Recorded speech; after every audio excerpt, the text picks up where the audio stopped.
fue porque algunas farmacias en realidad se dispararon con los precios y no habían genéricos en las farmacias. ¿Se acuerdan ustedes? Se iba uno a las farmacias y te ofrecían los genéricos, pero de su marca, y no encontraba los genéricos más baratos. ¿Qué pasó? ¿Qué es lo que hay en el dictamen? Ahora nos vamos a acordar porque vamos a tener a las dos partes. Primero vamos a entrevistar a la química farmacéutica Ana María Jiménez Velázquez. Ella es presidente de la Asociación Peruana de Farmacias. Bienvenida, señora Jiménez. Aló, bienvenida, señora Jiménez. ¿Cómo está? No le estoy escuchando, tiene que prender su micrófono. ¿Ya prendió su micrófono? No le escucho todavía. Ya está, perfecto. Ya estoy, perfecto. Hola, ¿cómo está?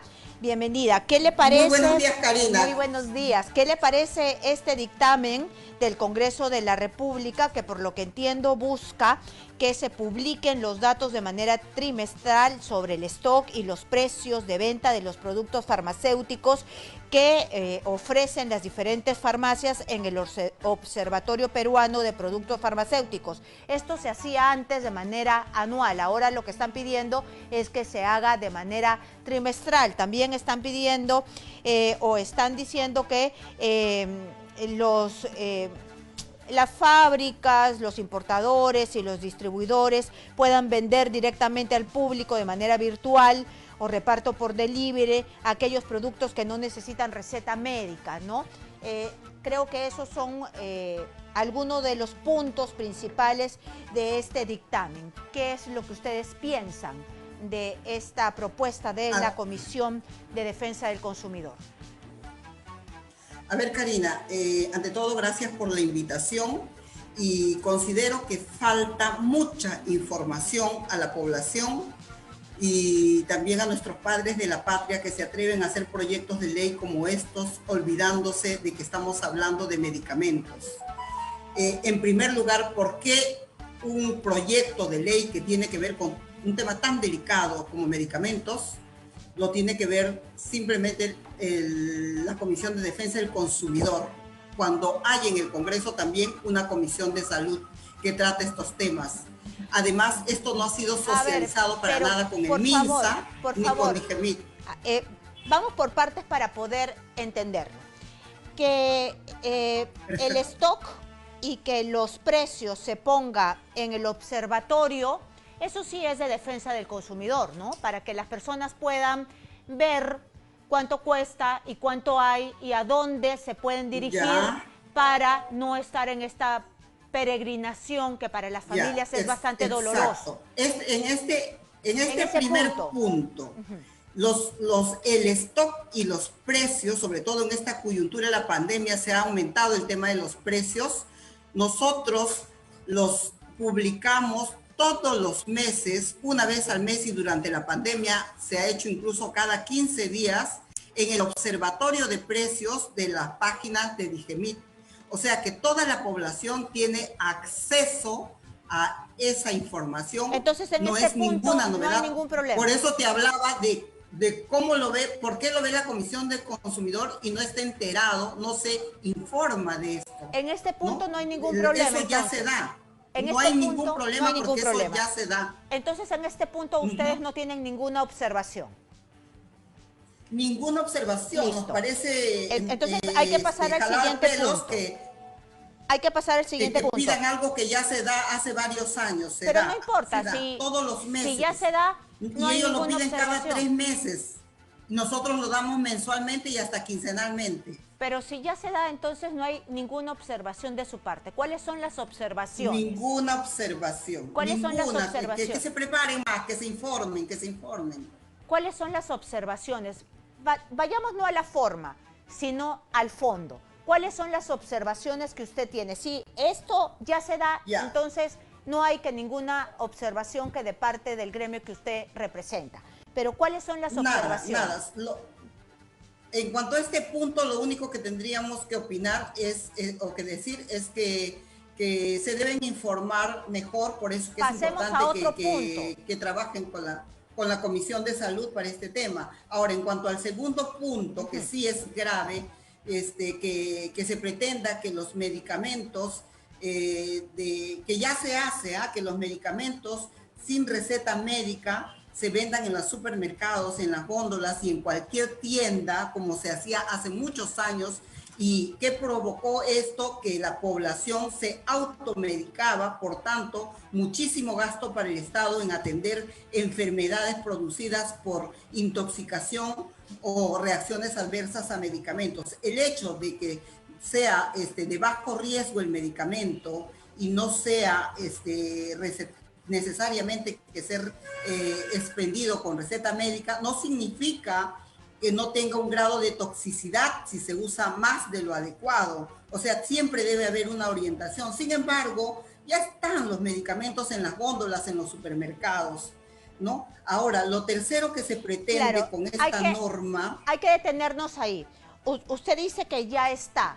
Entonces, este también es un punto que es... O sea, la realidad lo sobrepasa. Ya existe. ¿Cuál es el impacto? Porque si yo voy a una farmacia o una góndola, igual me lo venden sin receta médica. Es decir, si es que a mí me va a hacer daño y me voy a automedicar, va a ser igual que me lo vendan en una bodega, en una góndola, en un supermercado o en una farmacia. Exacto. La diferencia está en que en las farmacias estamos los químicos farmacéuticos que orientamos y te preguntamos para qué estás llevando ese medicamento, qué es lo que quieres prevenir, curar con ese medicamento y si es lo adecuado y las dosis indicadas y los horarios indicados. En cambio, en los supermercados tú vas, agarras tu cochecito y llenas lo que deseas. Si quieres llevar 3, 4, 5, 1, 10, llevas eso, pagas por eso, te lo llevas y te automedicas. Y ahí viene toda la serie de enfermedades, ¿no? De reacciones adversas. Ese es en el mejor escenario y cuando todos están alineados hacia el consumidor, porque a mí también me ha pasado que yo voy a una farmacia grande, cojo y simplemente si no es necesaria la receta médica, nadie me pregunta nada y nadie me dice para qué lo voy a utilizar y simplemente me cobran. Sí, Karina, quisiera aclararte aquí una cosa, una diferenciación entre farmacia y botica. Yo represento a la cadena, yo represento a la Asociación Peruana de Farmacias. ¿Qué quiere decir? Químicos farmacéuticos propietarios de farmacias. Lo que pasa es que aquí en el Perú nos hemos acostumbrado a llamarle a todos los establecimientos que venden medicamentos farmacias. Y entre las farmacias y las boticas hay una gran diferencia. Claro, pero yo voy a farmacias grandes. Somos farmacéuticos enfocados en la salud de la población, en aportar, no solamente cuando estén enfermos, sino en prevenir para que no se enfermen. Nosotros hacemos mucho trabajo en la comunidad, por eso existimos, por eso nos hacemos sostenibles, ¿no? Hacemos mucho trabajo en la comunidad que tiene que ver con que el paciente tenga acceso al medicamento, con venderle, con tener los genéricos, porque el Estado nos obligó el año pasado, porque justamente mira a todos, los mete en una sola bolsa como farmacia. Nosotros estamos hablándote desde el punto de vista de profesional químico farmacéutico propietario de farmacias. Muy bien. Y no estamos precisamente en las zonas que son muy comerciales, estamos en todos los rincones del Perú. No son estas grandes cadenas de farmacias que tienen el monopolio, no son. No somos esa cadena, nosotros somos más una asociación, o sea, muchos químicos farmacéuticos que al ver que otros empresarios están comercializando con la salud de la población, hemos decidido reunirnos y formar una asociación para hacernos sostenibles. Muy bien. No somos esas grandes cadenas, somos esas farmacias del barrio y del vecino que nos llaman, ¿no? Que conocemos a nuestro vecino quién es alérgico a tal medicamento, y si el abuelo es alérgico, es probable que el nieto también lo sea. Entonces, si viene con una receta de esa sustancia, le decimos primero tienes que hacerte la prueba porque te han recetado esto, sin embargo tu abuelo es alérgico a esto y tú también lo puedes ser. Entonces ahí sí debe haber una gran diferencia, porque yo le estaba hablando de las grandes farmacias donde tienen ya casi estos pasillos llenos de productos donde uno se va y son farmacias grandes, son farmacias no, son boticas. de cadena, ¿no? Te corrijo, te sigo corrigiendo, Karina. Son boticas, ¿no? Que pueden ser cadenas o no, pero son boticas, ¿no? Mire. Entonces, hay una gran diferenciación entre... a ver, hablemos para darte un ejemplo y que la población lo entienda. Si tú pones una tienda de cualquier artículo, hablemos de ropa, ¿quién crees que va a atender mejor? ¿El propietario o su trabajador? Claro, el propietario. Ya, pero usted, por favor, lo mismo para no sucede dejar... acá, la pasión que le ponemos nosotros como profesionales químicos farmacéuticos. Por supuesto, lo entiendo. Todo lo que hemos estudiado durante los 6 años en la universidad para sacar adelante la salud del pueblo. También los está afectando a ustedes. Otra cosa, usted me hablaba de un tercer punto. ¿Cuál es el tercer punto que los afecta directamente?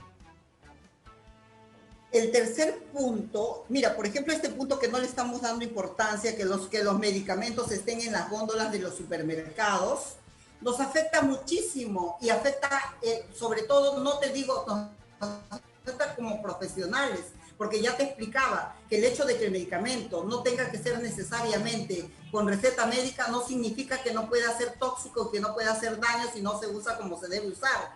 Y en un supermercado, en una tienda por conveniencia, ¿quién le explica eso al usuario, a la población? En cambio, en la farmacia, nosotros los químicos farmacéuticos hacemos esa función. Y es algo acceso a los genéricos, me estaba diciendo usted. ¿Quién controla? Ahora, en la parte técnica, el acceso a los genéricos, me estaba diciendo, para cerrar, el acceso a los genéricos, no quiero que se me pase eso, el acceso a los genéricos, ¿ustedes también tienen genéricos? Nosotros, las farmacias independientes, toda la vida hemos tenido genéricos. Ya, ¿y cómo esta ley los complicaría para seguir ofreciendo los genéricos? ¿Cómo este dictamen nos complica?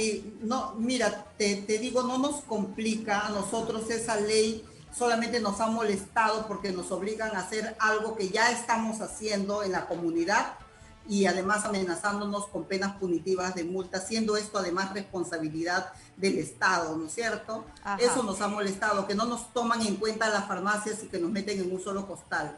Ahora, sí te voy a ser sincera, honesta, esto de los genéricos también, o sea, es una lista de medicamentos que, por ejemplo, en el verano no mueves los mismos medicamentos que mueves en el invierno. Lo que significa que en Lima no mueven los mismos medicamentos que se mueven en la selva o en la sierra del Perú. Entonces, hay colegas que sí se han ido a la quiebra y están cerrando su farmacia porque tienen que tener esos medicamentos, porque el Estado lo obliga, pero no se mueve allá. Los más afectados son los farmacéuticos que están en los departamentos, ¿no? Entonces, pero bueno, ahora acá hay otro punto también, ¿no? Que se pretende que los laboratorios, los productos que sí son con receta médica, los vendan directamente al paciente. Yo te hago un ejemplo para que la población entienda, bien práctico. Yo, Ana Jiménez, tengo una receta virtual que me la hago hacer por mi primo médico, por mi vecino, por mi amigo, lo mando al laboratorio vía WhatsApp o los medios que ellos crean convenientes, hago mi depósito, me lo mandan con delivery. ¿Quién me hace ver todos los efectos adversos de ese medicamento? ¿Quién me explica que debo terminar mi tratamiento porque si no mi cuerpo va a crear resistencia a esos medicamentos? ¿Quién me pregunta si además de eso que estoy comprando ya tomo otro medicamento y que de pronto pueden hacer sinergia